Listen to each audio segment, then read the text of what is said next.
We are very fortunate to have with us Dr. Kevin Dooley from Arizona State University, who is absolutely amazing. This guy has been an inspiration not only to me, but to thousands of other people. His credentials are amazing. And so, with that, let me introduce Dr. Kevin Dooley. And Kevin, thank you for spending a few minutes with us. But would you please introduce yourself to the group and maybe share a little bit why you care about sustainability? Kevin Dooley, I'm in the NASPO Department of Supply Chain Management. NASPO, the National Association of State Procurement Officers, has recently given a gift to Arizona State University for our department to be named.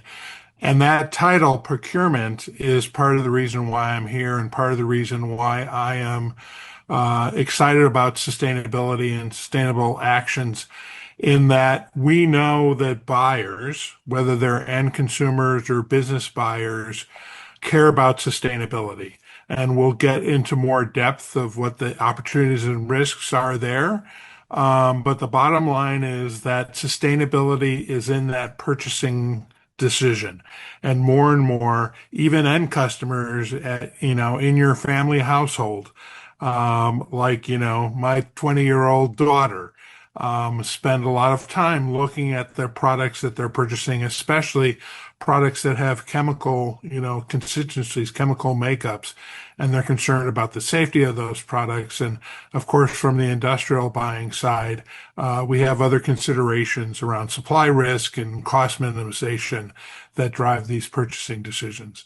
I've been at Arizona State University for almost 30 years, was at the University of Minnesota before that.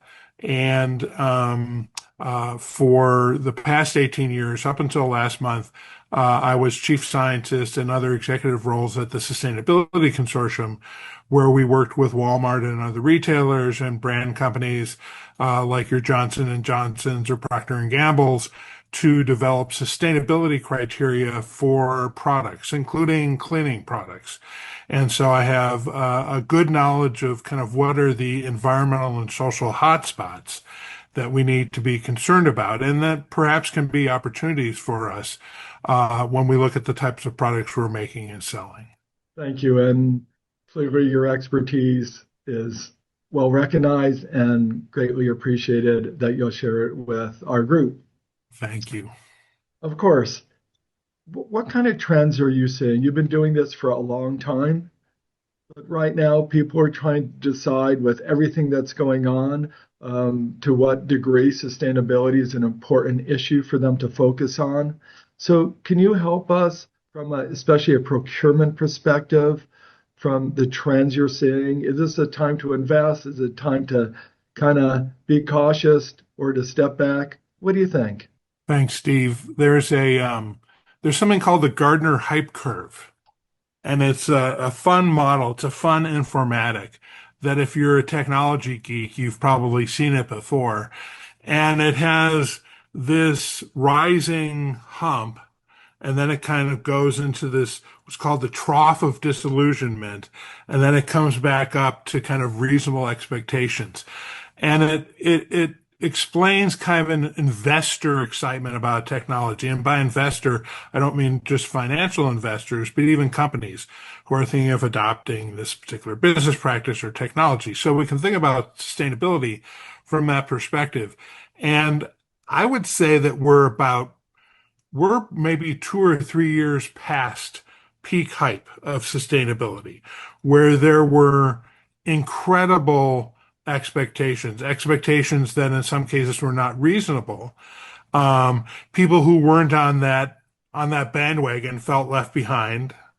At the same time, there was real progress made.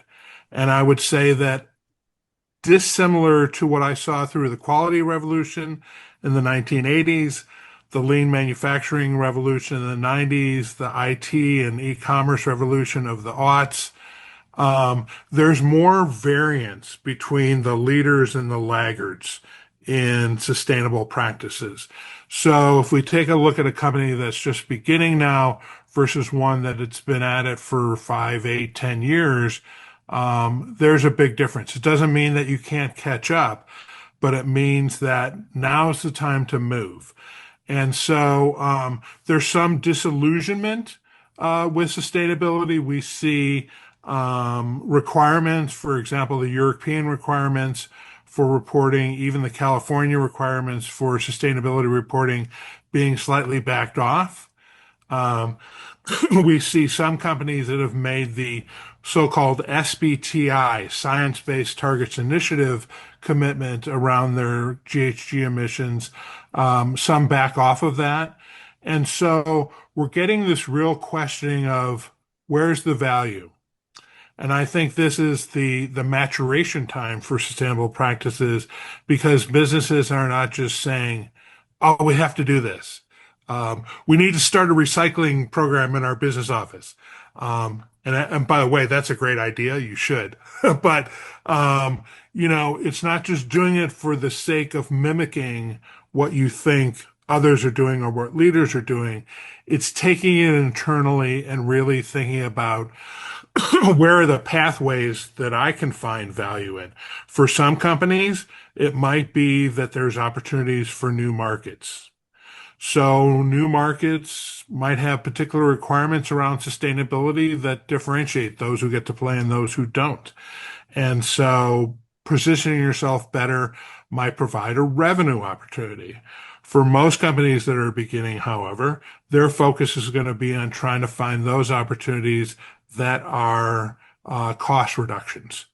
And what's amazing about sustainability from a cost reduction and process improvement perspective is that when we look at a process from a waste standpoint, a quality standpoint, for some reason, we never thought in the quality movement or the lean movement to think much about energy, water, or waste.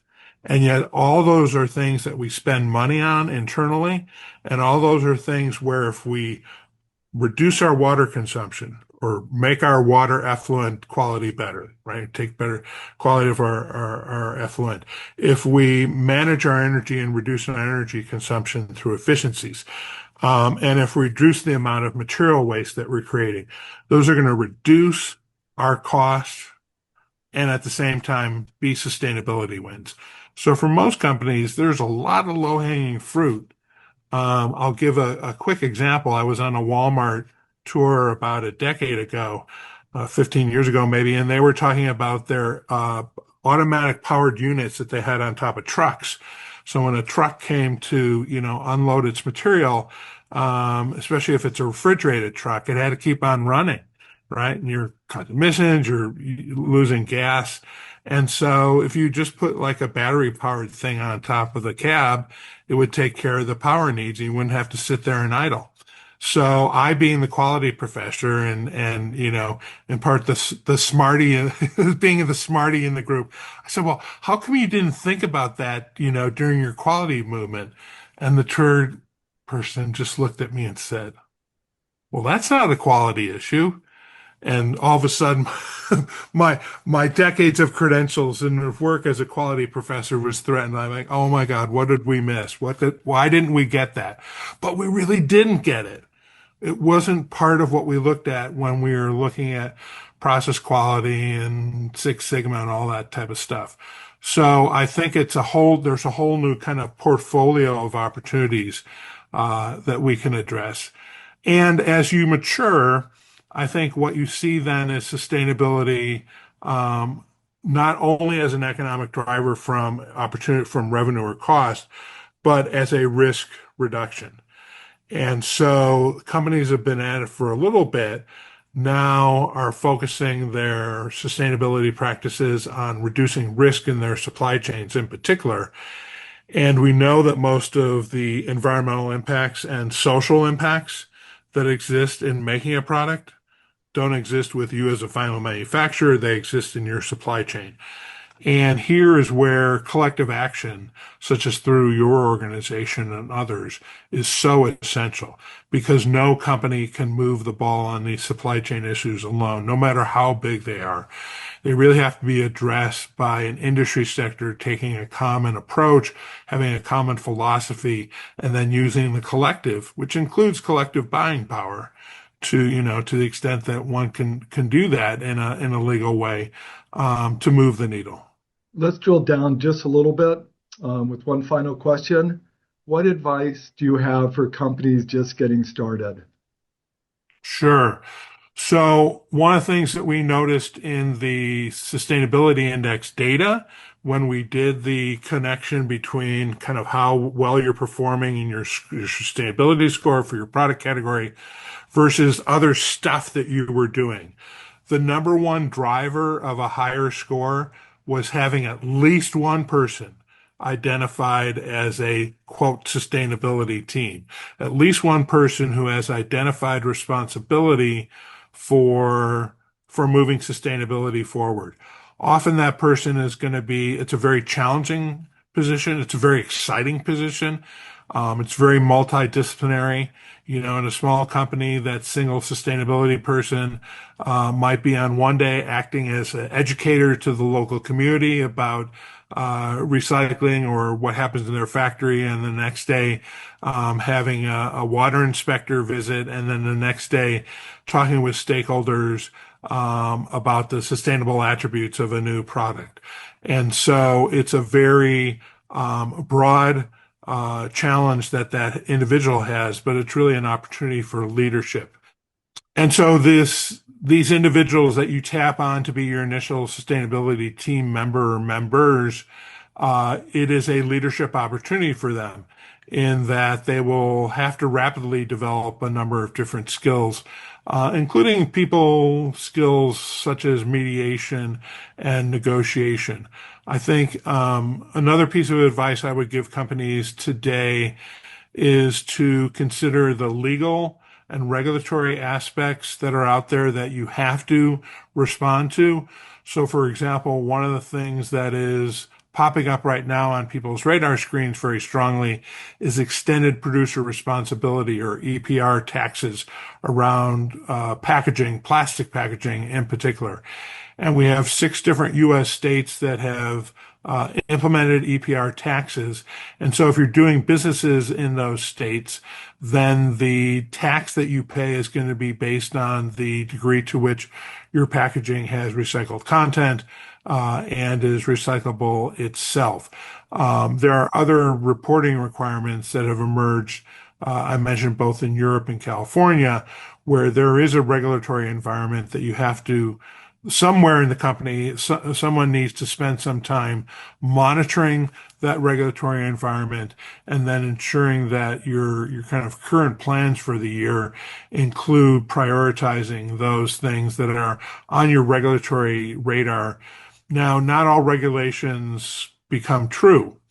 And sometimes regulations get changed for the benefit of business and the risk is taken away, but sometimes they don't.